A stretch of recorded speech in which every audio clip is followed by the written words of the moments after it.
Ada lagi tuh? Ada Yang keduanya? ada Pak. Yang kedua cara untuk meyakinkan diri Pak. Untuk meyakinkan diri untuk menikah karena melihat problematika pernikahan saat ini. Ya. Ini cerita berbeda dahulu karena pada saat COVID tingkat kepercayaan diri kita luar biasa ya, bahkan cukup tinggi. Untuk beberapa wilayah ada dua wilayah di kita yang tingkat kepercayaan lebih tinggi daripada tingkat pernikahannya. Tapi teman-teman yang perlu kita ketahui di sini bahwa perceraian yang terjadi itu mayoritas karena pernikahan yang kecelakaan kayak gitu. Itu yang pertama. Jadi orang yang menikahnya itu bukan dengan jalur yang baik, terus mereka menikah dalam kondisi terpaksa pada manusia, si istrinya juga sebenarnya manusia untuk menjadi seorang ibu, si suaminya juga manusia untuk menjadi seorang suami dan ayah. Terus mereka juga belum punya rumah tinggal dan juga ketika COVID itu terjadi banyak orang yang tidak hamil. Jadi faktornya banyak dan ternyata turunannya masih terjadi. Dalam 3 tahun terakhir memang kondisi perceraian di Jawa Tengah lumayan tinggi, tapi tahun ini sudah menurun luar biasa. Kayak gitu. Itu ya. Tapi ternyata faktor perceraian tertinggi itu pernikahan usia muda dan itu karena dia punya latar belakang berbeda dalam pernikahan. Gitu ya. Dan jangan merasa terintervensi oleh yang tadi itu. Kenapa? Karena kita bukan mereka. Kayak gitu. Ya, kita menjaga izzah kita menjaga marwah kita menjaga harga diri kita untuk menjadi manusia baik-baik, kita yang berbuat baik-baik, laki-laki baik-baik. Insya Allah ini juga akan sama dengan mereka. Kayak gitu. Terus faktor berikutnya adalah teman-teman, secara nasional itu tingkat perceraian itu rendah dibandingkan dengan tingkat pernikahan. Lebih banyak orang yang menikah dibandingkan dengan perceraian. Bahkan kalau kita lihat usia pernikahannya, gitu kan ya, yang bercerai tahun ini itu menikah tahun kapan? Misalkan yang bercerai tahun ini itu menikah 5 tahun yang lalu. Kita ini pun dari 5 tahun yang lalu, ternyata yang bercerai itu sebenarnya sedikit. Gitu ya. Usia pernikahan 5 tahun itu ternyata juga agak sebanyak itu perceraian. Artinya lebih banyak orang yang pernikahannya langgeng dibandingkan dengan yang bercerai. Tapi seringkali berita buruk selalu lebih mudah viral daripada berita baik. Itu kan ya, ketika perceraian meningkat drastis, mereka tidak ingin berita tentang pernikahan langgeng bertahan evaluator gitu. Nah gitu kan. Maka dari sisi seringkali kita tidak ada dalam menerima informasi ya, menerima input. Apalagi mohon maaf gitu ya. Gitu. Akan sedikit menyinggung. Jadi kalau ada yang tersinggung silakan bebas. Artis-artis banyak bercerai. Kita bisa lihat artis seperti apa yang bercerai. Apakah dia artis yang kemudian memang luar biasa sampai-sampai? Yang ini selalu barangkali yang sampai-sampai tidak jadi artis. Itu kan ya. Terus kita lihat begitu. Mungkin yang satunya baik, yang satunya tidak. Maka jangan jadikan itu sebagai input buat kita. Kayak gitu. Ya memang saya melihat artis yang ini udah berkali-kali kalau bicara kita juga bisa menilai teman-teman dari cara dia hidup saja sudah banyak yang tidak beres. Jangankan dia bercerai, dia ngomong di media sosial saja sudah tidak beres. Jangankan ke pasangannya, ke para pendengarnya aja, ke fansnya, dia ucapannya udah tidak beres. Ya kan? Masalah yang kayak gini kita jadikan hujah kita untuk menyatakan saya trauma melihat pernikahan. Ya kalau orang yang kayak gini ya wajar pernikahan tidak beres. Tapi cobalah orang lain yang kita lihat, misalnya orang yang baik-baik di kampung gitu kan, ya si orang ini keluarga baik-baik pernikahannya gimana? Bagus, ada si konfliknya yang wajar ya. Kayak gitu teman-teman. Jadi kita juga harus adil dalam informasi ya, terutama berkaitan dengan media-media. Apalagi kalau mohon maaf, dia berhijab tapi setelah bercerainya tiba-tiba langsung melepas hijabnya, langsung melepas atribut kesolehannya. Berarti kan biasanya juga kita sudah bisa mengevaluasi diri, bukan mengevaluasi mereka ya. Itu urusan mereka melepas hijab dan sebagainya.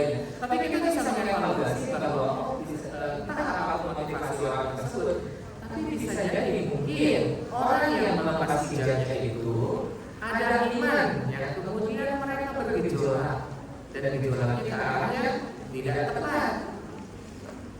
Kalau orangnya masih soleha, dia mau bercerai ujian besar seperti apapun, dia akan tetap mempertahankan hijabnya sebagai seorang muslimah, masih mempertahankan hijabnya. Yang iman juga sama, masih ikut pengajian. Tapi pada setelah itu kita jadi tahu anak-anak itu seperti apa. Kalau yang seperti itu kita jadikan ujian, kita jadikan dalil, nggak adil, teman-teman. Gitu ya. Jadi jangan sampai hal-hal buruk yang muncul di permukaan itu kita jadikan sarana untuk menilai sesuatu. Kenapa? Karena tidak apple, tidak tepat. Ya, gitu. Bahkan ketika mohon maaf itu terjadi pada orang tua kita, gitu. Mohon maaf gimana gitu.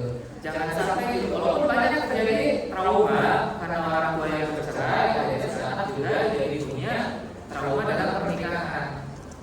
Teman-teman, kalau dari orang tua sendiri, dia bukan kita, tetapi dia adalah orang lain. Otaknya ada di kepalanya, hatinya ada di dadanya. Gitu. Artinya sikap apapun yang muncul pada orang lain tidak akan pernah menjadi milik kita. Gitu ya. Nah, ini poinnya kata-kata itu ya. Jadi kita harus paham tentang kata-kata tersebut dan menempatkan itu sesuai dengan porsinya. Orang lain bercerai karena memang masalah mereka. Terus yang berikutnya juga teman-teman, kita dalam perceraian itu kita harus paham memang ada orang yang sebaiknya bareng-bareng, ada orang yang memang tidak bersama lagi. Yang dimaksud dengan silaturahmi itu menjaga hubungan baik. Ya, ada situasi di mana silaturahmi itu harus bareng-bareng, ada situasi di mana silaturahmi itu harus seadanya saja. Kayak gitu. Jadi definisi silaturahmi ini perlu kita pahami juga. Ketika memang ada orang yang misalnya kita anggap dia itu toksik atau apa gitu kan, silaturahmi terbaik kita sama orang tersebut barangkali cuma cukup seminggu sekali. Kenapa? Karena kalau tiap hari konflik, justru malah tidak silaturahmi. Justru malah hubungannya berantem dulu. Apa saja yang perlu silaturahmi? Tidak. Ya. Dan kalau yang ternyata maaf ya, ada teman yang datang cuma mau minjem duit gitu misalnya ya. Banyak. Yang lulus kampus. Kalau kita merasakan dalam dengan itu terus yang agak menjaga jarak itu cara kita silaturahmi. Kenapa? Karena kalau dekat akhirnya kita merasa memanfaatkan dan cara tidak tepat. Kayak gitu. Jadi silaturahmi itu bukan selalu terus bersama-sama, tidak. Kita harus tahu batasannya. Kayak gitu. Ya, asal tetap hubungan terjaga, tidak harus selalu bareng-bareng. Dan dalam suami istri pun seperti itu. Kan ya? Dan ini perjanjian yang berikutnya adalah kalau jodoh, kenapa harus ada perpisahan? Kita juga jangan lupa teman-teman, yang namanya jodoh itu ketika kita bercerai baru-baru tidak jodoh. Ada orang menikah, si A dan si B, dia menikah, oh berjodoh. Terus kemudian pada Allah dia bercerai, oh ternyata tidak berjodoh. Itu bukan ucapan yang tepat dalam agama kita. Karena kalau dalam agama kita ucapan yang tepatnya adalah dia berjodoh hanya 2 tahun. Gitu. Ya, misalnya kan dia menikah, setelah 2 tahun menikah dia bercerai. Dia berjodoh 2 tahun. Jadi bukan dia tidak berjodoh. Gitu ya. Ada lagi yang menikah misalnya sudah 20 tahun, dia berjodoh hanya 20 tahun. Kayak gitu. Jadi ada beberapa situasi memang siapa yang suka dengan perceraian? Kecuali orang yang punya masalah dengan dirinya gitu kan ya. Semua orang benci perceraian. Tapi jika yang perceraian adalah jalan terbaik, maka tidak apa-apa itu dilakukan. Dan jangan sampai membuat kita trauma. Karena motif kita menikah itu tadi sekali lagi buat ibadah dan buat jadi pahala, gitu ya. Bukan cuma buat sekedar kita dapat orang digandeng buat kondangan, gitu ya. Bukan cuma buat itu. Gitu ya. Jadi itu tadi trauma-trauma jangan mengintervensi kita, terus juga yakin bahwa sesungguhnya apapun yang terjadi dengan orang lain di luar sana, rezeki saya dalam pernikahan itu adalah hak saya yang perlu saya perjuangkan. Gitu. Apa yang terjadi, keburukan yang terjadi pada orang lain itu bukan keburukan kita. Gitu ya. Jadi teman-teman yang menikah dan yang masih punya trauma tadi jangan diinternalisasi, gitu ya. Bahkan ketika pun kita temenan 10 orang, 9 orang gagal, tinggal kita 1, tetap itu adalah masa depan kita. Tidak ada yang namanya kutukan kayak gitu. Gitu aja. Oh, dalam lingkungan pertemanan kita harus solidar gitu aja. Satu cerai semua harus saya jangan temenin kalau kayak gitu kan, gitu ya. Jadi arahnya itu demikian. Setiap orang itu punya rezekinya. Tapi kalau kita tidak mau move on dan mempertahankan trauma kita, ya siap-siap saja. Karena Allah mengabulkan doa yang paling sering terucap. Ya, kadang-kadang di mulut kita berdoa, ya Allah, saya ingin menikah, ya Allah, pertemukan saya dengan jodoh yang tepat. Tapi hati kita bergumam, ya Allah, saya tidak pernah yakin dalam pernikahan. Dan yang lebih sering berucap mulut apa hati? Hati. Jadi jangan-jangan itu semuanya adalah doa kita justru, gitu ya. Ayo tadi ya. Terus tentang laki-laki itu apa? Itu juga sama. Manusia itu semuanya buruk, zuluman dan jahula. Tapi mereka akan menjadi baik tergantung bagaimana cara kita membuka diri terhadap itu semuanya. Kayak gitu. Rasulullah juga bilang sama kita, barang siapa yang berusaha, kita kan menganggap semua orang itu buruk, maka dia akan yang paling buruk. Kenapa? Karena dia sedang menutup celah kebaikan terhadap orang lain. Kayak gitu teman-teman. Selama kita masih membatasi diri, kita tidak akan pernah menemukan orang yang benar-benar baik buat diri kita. Karena begitu ada orang yang masuk, langsung kita akan dari semua orang buruk. Yang ini masuk dari semua orang buruk, dari semua orang buruk. Pasti kita evaluasi, kadang-kadang paling buruk itu adalah diri kita. Karena tidak pernah membiarkan orang lain punya kesempatan untuk berbuat baik pada kita. Dan itu adalah hadis, gitu ya. Itu bukan ucapan. Kayak gitu. Jadi tanya, faktanya semua orang itu buruk, gitu ya. Di dalam Al-Quran dikatakan demikian, hadis juga dikatakan demikian. Yang membuat orang lain itu ya ada banyak yang dalam dimensi ketakwaan, ceritanya ada dalam dimensi psikologi itu beda lagi. Tapi itu tadi, baik buruknya orang itu ketika kita kasih kesempatan. Kalau kita mau buka diri, maka itulah, ya. Dan orang yang paling baik adalah ada ya orang yang dia benar membuka kesempatan pada orang lain untuk melakukan kebaikan. Kalau kita menganggap sulit nyari perempuan baik-baik, insya Allah itu akan dikabulkan oleh Allah. Sulit juga akan jadi perempuan baik. Terus kita bilang sulit ada laki-laki baik-baik, itu juga akan dikabulkan oleh Allah. Sulit kan kita menemukan laki-laki baik. Tapi kalau kita optimis sambil kemudian ikhtiar, laki-laki yang baik ada yang tempat yang baik juga. Kayak gitu. Ya. Nah, di sini yang harus dipahami perempuan ketika menilai sesuatu jangan saklek. Ya, itu penting. Perempuan itu kalau mengatakan ini baik itu poin nomor 1 sampai 100 harus baik semuanya. Padahal karena manusia tidak ada yang sempurna seperti itu. Gitu ya. Ketika dia baik di yang A, maka dia akan buruk di yang B. Dan itulah justru kesempurnaan manusia itu terletak pada setiap potensi yang dia miliki termasuk potensi keburukannya. Gitu ya. Di antaranya seperti itu juga, gitu.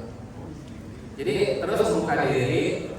Tapi tadi kalau kita sudah membatasi mindset kita dengan bahwa orang itu baik dan yang orang baik itu susah, itulah yang akan kita lihat, gitu. Dan itulah yang akan Allah kabulkan. Tapi kalau kita optimis dari sekian banyak orang yang kita temui, insya Allah akan ada yang terbaik buat saya. Gitu. Insya Allah ada yang Allah pertemukan juga. Ya. Nah di sini laki-laki baik buat perempuan baik, perempuan baik buat laki-laki baik. Yang kemudian menjadi pertanyaan bagaimana jika ada orang yang dapatnya sebaliknya yang gitu ya bang? Gitu. Apa kemudian itu menyalahkan takdir? Tidak ada demikian teman-teman. Ya. Asia kita luar biasa suaminya ya, Firaun. Tapi ternyata dia menjadi salah satu dari anak mulia. Gitu. Banyak perempuan ada di surga, tapi tidak semua orang mendapatkan gelar wanita mulia.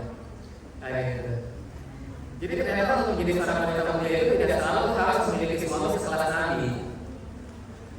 Tapi ternyata memiliki suami yang luar biasa juga bisa, gitu kan ya. Gitu. Nah, apakah kemudian ini keluar dari konteksnya? Gitu. Maka di sini kita harus paham pemahaman kita terhadap ayat tersebut. Maksud baiknya itu adalah baik untuk ketakwaannya. Bukan cuma baik laki-laki berbuat baik itu benar, tapi bukan cuma itu, karena nanti ada orang yang baik, ya, dapat pasangan yang tidak baik. Itu maksudnya adalah baik untuk ketakwaannya. Karena ketika dia mendapatkan suami yang kurang baik tersebut, dia tetap ada dalam kebaikan dan justru dia menjadi semakin mulia dari itu semuanya. Bahkan bisa jadi ketika perempuan solehahnya ketemu dengan laki-laki soleh, nilai solehahnya turun. Tetapi karena Allah tahu yang terbaik buatnya, walaupun dia menikah dengan Fir'aun, nilai kesolehannya itu naik drastis dan dia menjadi ahli surga. Bahkan surga sudah bisa dia lihat pada saat dia akan menjatuhkan dirinya ke dalam kematiannya. Gitu. Siti Asiyah itu kan dibunuh oleh suaminya sendiri ya. Dicuburin gitu kan. Ketika beliau takut luar biasa. Tapi pada saat itu Allah memperlihatkan surga, sehingga ketika beliau jatuh ke dalam kematiannya, beliau ke surga saat itu juga. Jadi baik untuk kata-katanya di sana seperti itu. Jadi bukan cuma dalam pasangannya. Jadi buat orang-orang soleh hanya sangat luar biasa. Karena ini membuktikan ya, karena kita selalu menempatkan perempuan sebagai objek. Tapi dalam kasus-kasus tertentu, perempuan ketika menjadi subjek itu luar biasa. Salah satunya tadi contohnya adalah Asia. Kayak gitu ya. Asia istri Fir'aun. Kayak gitu. Jadi apakah Fir'aun itu tetap sebagai manusia? Fir'aun adalah suami yang tepat untuk Asia. Kenapa? Karena Fir'aun itu dalam tanda kutip itu ya, membuahkan ketakwaan yang luar biasa untuk Asia. Bahkan sampai mencapai level manusia mulia. Kayak gitu. Jadi jangan melihat ayat tersebut hanya berdasarkan tekstualnya saja, tetapi di balik itu, termasuk sana juga kita kalau terbalik itu ternyata ayatnya itu ada nilai-nilai ketawanya.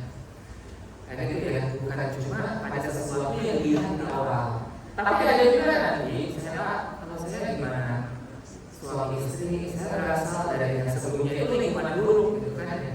Tapi kami juga pengen bicara itu juga sama gitu kan. Karena manusia itu yang dilihat nanti endingnya. Selama prosesnya itu selalu baik, gitu kan, maka insya Allah ya nanti ending juga akan mengarahkan dia pada kebaikan.